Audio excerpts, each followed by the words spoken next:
दूसरी साइड है जी supply side. तो सप्लाई साइड में भी अगर हम लोग चलें इसी साइड पे तो लो इनकम होती।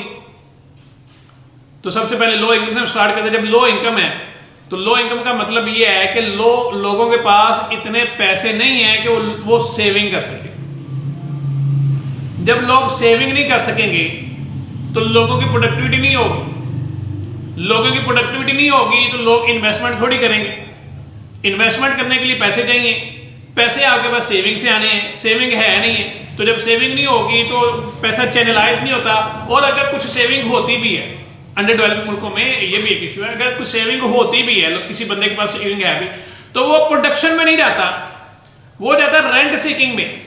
वो ऐसे शोबों में इन्वेस्टमेंट करना या अपनी सेविंग को खपाना चाहता है जहां पे उसको एक तो फौरन रिटर्न आ जाए और दूसरा उसको कुछ खपना ना पड़े, सेल परचेज ना करनी पड़े, उसको प्रोडक्शन ना करनी पड़े, मैन्युफैक्चरिंग ना करनी पड़े, उसको आसान तरीके से वो तरीका उनके लिए होता है गोल्ड में इन्वेस्ट कर देते हैं, घरों में रखते हैं, बैंकों में जमा नहीं करवाते, गोल्ड में इन्वेस्ट कर दिया, उन्होंने प्रॉपर्टी में रियल एस्टेट में इन्वेस्ट कर दिया। इस तरीके से रिजल्ट क्या आता है कि आपकी प्रोडक्शन इशू होता है।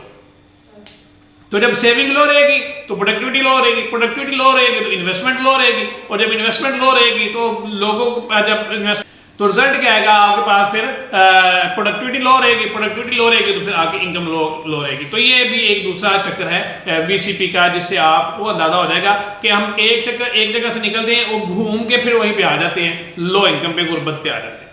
तीसरी जो इसकी साइड है वो है मार्केट इम्परफेक्शन साइड, यानी मार्केट्स इम्परफेक्ट होती है। मार्केट्स इम्परफेक्ट का मतलब क्या होता है कि मार्केट कंपिटेटिव नहीं होती, मार्केट में कंपटीशन नहीं होता है, मोनोपोलीज होती हैं, डिस्टॉर्शन होती है मार्केट में कुछ ग्रुप्स छाए होते हैं, कुछ माफियाज होते हैं जो मार्केट को अपने हिसाब से कंट्रोल करते हैं। जब दिल चाहे उस चीज़ की कीमत बढ़ा दी, जब दिल चाहे उस चीज़ की किसी चीज़ की कीमत कम कर दी।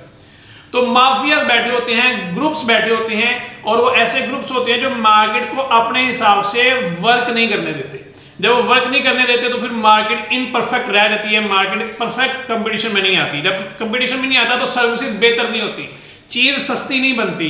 जब चीज़ सस्ती नहीं बनती, मसनूई तौर पे महंगाई की जाती है, जानबूझ के होर्डिंग कर ली जाती है। तो जब मसनूई तौर पे महंगाई कर दी जाती है तो उससे भी रिजल्ट फिर हम पॉवर्टी में और गुर्बत का ही आ जाते हैं। तो उसकी काजेशन देख लें।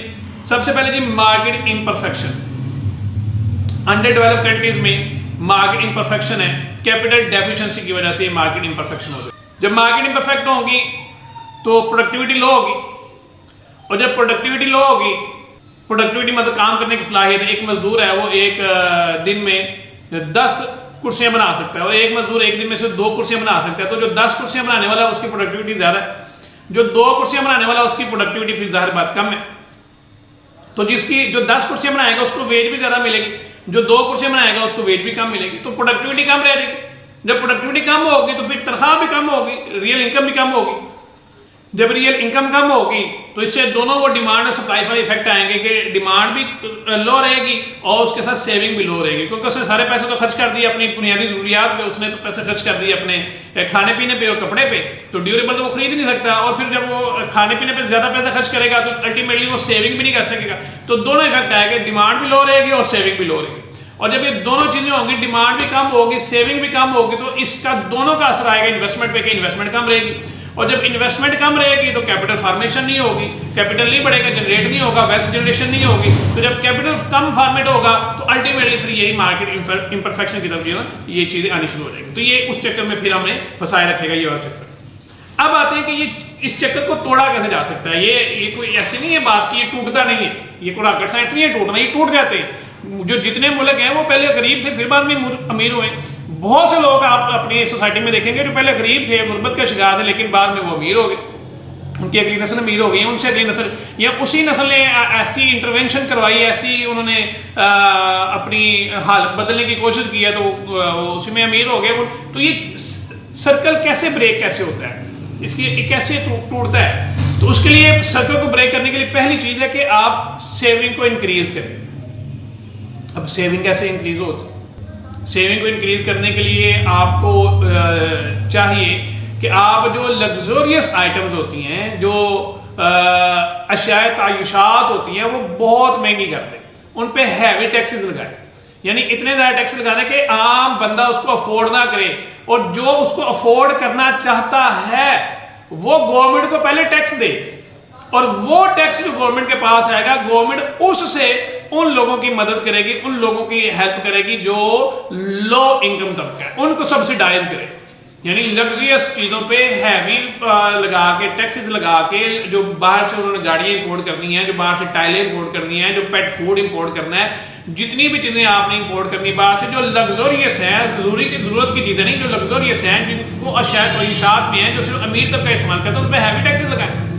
किसी को बड़ी आखिर आई है उन चीज़ों को इस्तेमाल करने की, तो भाई वो उस पर टैक्स देगा, जबकि टैक्स देगा तो गवर्नमेंट की इनकम बढ़नी शुरू हो जाएगी, और लोग भी फिर उन चीज़ों की तरफ मूव नहीं करेंगे, तो लोगों के पास सेविंग जो है वो बढ़नी शुरू हो जाएगी। उसके बाद जो सेविंग लोगों के पास आती है उसको चैनलाइज करें, उनको चैनलाइज किया जाए। आप उनको बैंकिंग सेक्टर को इम्प्रूव करें, आप उस फाइनेंशियल सेक्टर अच्छा करें, ताकि लोग अपने पास पैसा रखने की बजाय, डंप करने की बजाय, प्रॉपर्टी में और गोल्ड में डंप करने की बजाय लोग क्या करेंगे, लोग उसको बैंकों में जमा करवाएं। जब बैंकों में जाएगा तो चैनलाइज होगा और लोग वो इन्वेस्टर के पास जाएगा, लोग इससे इन्वेस्टमेंट करेंगे और कारोबार करना शुरू कर देंगे। तो इस तरीके से आप इस सर्कल से निकल सकते हैं। फिर इंक्रीज इन डिमांड, डिमांड को इंक्रीज करें। डिमांड कैसे इंक्रीज होगी? महंगाई के पे काबू बात, सप्लाई चेन को बेहतर करके, तो अब डिमांड को बढ़ाएं, सब्सिडाइज करके चीज़ों को बढ़ सकती है डिमांड। इन्वेस्ट करें मल्टीपर्पज़ प्रोजेक्ट्स। मल्टीपर्पज़ प्रोजेक्ट का मतलब ये है कि ऐसे प्रोजेक्ट्स में इन्वेस्ट करें जो एक दूसरे को कंप्लीट करें, एक दूसरे को कंप्लीमेंट करें। यानी एक प्रोजेक्ट की इनपुट दूसरे प्रोजेक्ट की इनपुट को आउटपुट हो, दूसरे की आउटपुट तीसरे की इनपुट हो, तीसरे की आउटपुट चौथे की इनपुट हो। जो इनपुट आउटपुट करके एक दूसरे की प्रोडक्ट को इस्तेमाल करेंगे तो वो मल्टीपर्पज़ हो जाएंगे और वो कंप्लीमेंटरिटी उनमें आ जाएगी कि मुख्तलिफ प्रोजेक्ट इस तरीके से, जैसे फर्ज किया अगर हम इंडस्ट्री करना चाहते हैं, कंस्ट्रक्शन इंडस्ट्री को हम हेल्प करना चाहते हैं, हम कंस्ट्रक्शन इंडस्ट्री पे काम करते हैं। अब देखें कंस्ट्रक्शन इंडस्ट्री कई चीज़ों का मजमुआ है। यानी जब एक मकान बनता है तो उसमें रेत, बजरी, सीमेंट और मट्टी और जनाब यानी उसमें फोल्डिंग है, उसमें दरवाजे लगते हैं, उसमें लोहे का सामान इस्तेमाल होता है, पानी के पाइप लगते हैं, उसमें टूटियाँ लगती हैं, उसमें बिजली का सामान होता है, उसमें इलेक्ट्रीशियन है, उसमें मिस्त्री है, उसमें मजदूर है, कितनी सारी इंडस्ट्रियाँ उसके साथ लिंक होती हैं। तो ऐसी इंडस्ट्रियाँ जो एक दूसरे के साथ लिंक हो उनमें इन्वेस्ट किया जाए ताकि सबकी डिमांड का जो शॉर्टेज का मसला है वो हल हो सके। ह्यूमन कैपिटल में इन्वेस्ट करें, इंसानों को तरक्की दें। इंसानों को तरक्की मतलब उनकी एजुकेशन पे इन्वेस्ट करें, इंफ्रास्ट्रक्चर पे इन्वेस्ट करें, उनके स्किल्स पे इन्वेस्ट करें, सॉफ्टवेयर पे, हार्डवेयर और सॉफ्टवेयर यानी हार्डवेयर मतलब फिजिकल कैपिटल जो है, जो सड़कें हैं, जो रोड्स हैं, जो ब्रिज हैं, जो ये सारी चीज़ें फिजिकल कैपिटल है, इन पे इन्वेस्ट किया जा सकता है।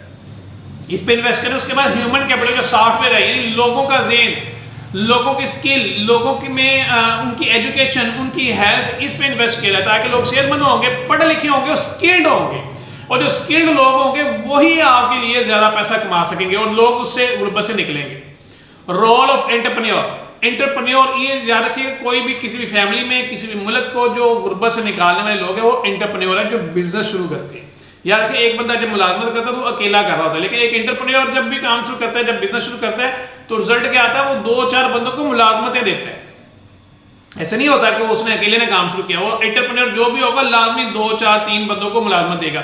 और इसमें एंटरप्रेन्योरशिप का कोर्सेज हों, एंटरप्रेन्योरशिप लोगों को मुतवज्जह करें इस एंटरप्रेन्योरशिप की तरफ, लोगों में स्टार्टअप्स का जो है वो ट्रेंड कायम करें, लोग स्टार्टअप्स की तरफ जाएं, और ताकि लोग ज़्यादा से ज़्यादा लोगों को फिर इन्वॉल्व करेंगे अपनी इन्वेस्टमेंट में। तो ये सारी चीज़ें हैं जिनसे आप इस सर्कल को तोड़ सकते हैं, जिससे ये सर्कल टूटता है।